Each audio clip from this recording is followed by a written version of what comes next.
Hello and welcome to another episode of The Word for Kids. I'm Jamie and I'm guiding you through the book of Exodus in a series of 20 episodes. The last few episodes we've been talking about the very specific way the tabernacle was set up, along with all of the things that went into it, including the Ark of the Covenant, the lampstand, the altar of incense, and more. Even the clothing for Aaron and his sons was made in a very specific way. Even though it's important to understand that there were many details about setting up God's temple and how he communicated with his people, all of that is very hard to keep straight. Today, I'm happy to say we're getting back to telling the story of Moses and the Israelites. Remember a few episodes ago, we talked about Moses going up the mountain to talk to God? That's where God was giving him all these instructions about building the temple and everything in it. But remember, the Israelite people had to stay at the bottom of the mountain with Aaron. Well, while Moses was up at the top of the mountain talking with God, the people below began to get restless. Let's find out what happens next. Are you ready for today's adventure? Let's go.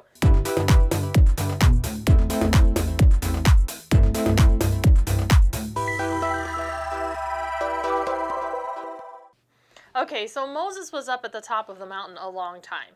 The Israelites got impatient and went to Aaron and asked him to make new gods for them.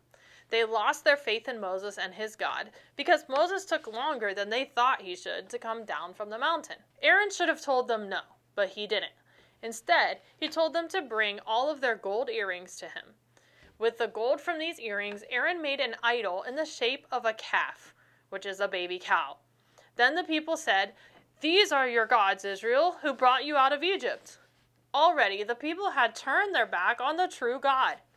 It was as though they had forgotten all of the plagues he cast on the Egyptians, about how he parted the Red Sea for them to escape the Egyptians, about how he provided quail at night and manna in the morning every day for them to eat.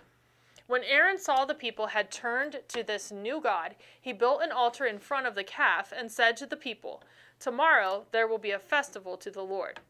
So the next day, the people woke up early, sacrificed burnt offerings, ate and drank, and indulged in revelry, which basically means they had a loud and crazy party. As you can imagine, the Lord was angry. He told Moses, "Go down, because your people, who you brought out of Egypt, have become corrupt. They have been quick to turn away from what I commanded them, and have made for themselves an idol cast in the shape of a cow. They have bowed down to it and sacrificed to it." The Lord called the Israelites stiff-necked people, which means they were stubborn and selfish. The Lord was so angry he wanted to destroy the Israelites and make Moses into a great nation. But Moses stepped in on their behalf. He sought the favor of the Lord. He asked him not to bring destruction on the people. He reminded the Lord of the promises he made to Abraham, Isaac, and Jacob. After this, the Lord relented, which means he softened his heart. He calmed down. He became less strict. He did not bring disaster on the people. But Moses did go down the mountain with the 2 tablets of the covenant law in his hands. The tablets were the work of God. It was God's writing engraved on them. But when Moses saw the golden calf and witnessed the people dancing, he threw the tablets in his anger, and they broke into pieces at the foot of the mountain. He took the calf and threw it into the fire. He ground it down into a powder, scattered it on the water, and made the Israelites drink it. Then Moses turned to Aaron and asked him, "What did these people do to you that you led them into such great sin?" Aaron made excuses, telling Moses about how people came to him and asked him to make an idol because Moses had been gone for so long, and they didn't know what happened to him. Aaron reminded Moses that the Israelites were prone to evil. Moses saw that the people were running wild, and that Aaron had let them get out of control, and so they became a laughingstock to their enemies. So he stood at the entrance to the camp and said, "Whoever is for the Lord, come to me." The Levites rallied to him, which means they came together in support of Moses and for the Lord.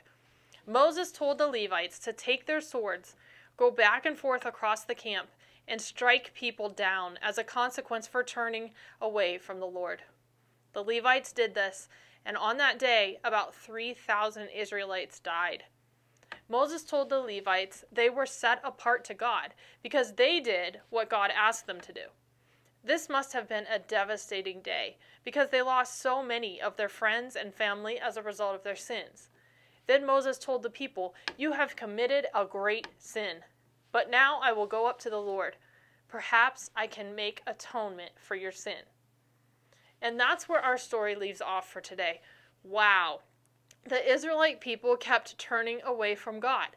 They kept forgetting all that He had done for them. Just as they lost faith when they were in the desert and hungry, then later when they were thirsty, they had lost faith in God at the foot of the mountain when Moses was gone for so long and they had to wait.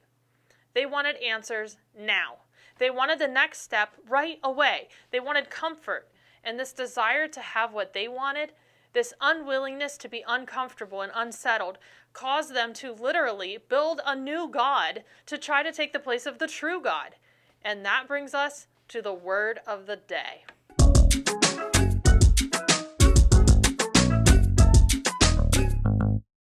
Today's word of the day is evil. Evil is something that is hurtful or can be destructive. Evil. The Israelites acted in sin to build a false god and then sacrificed and partied around it. They became opposed to the true God. They became evil. This evil almost caused God to wipe them out entirely, but even though it didn't, their punishment was still severe. Sin and evil has a way of sneaking in. Often we can find a way to make excuses like Aaron did, or argue reasons for such action like the people did. But in the end, evil never pays off, and there's always a consequence for choosing to do the wrong thing. Now, it's time for the verse to remember.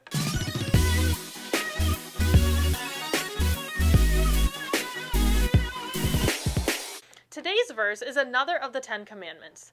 This verse talks about coveting, which means being jealous and wanting something someone else has. The verse is Exodus 20:17.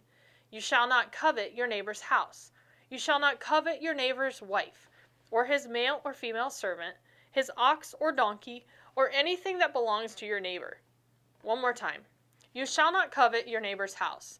You shall not covet your neighbor's wife, or his male or female servant, his ox or donkey, or anything that belongs to your neighbor. Exodus 20:17. That's all the time we have for this episode. I can't wait to see you again soon for another episode of The Word for Kids.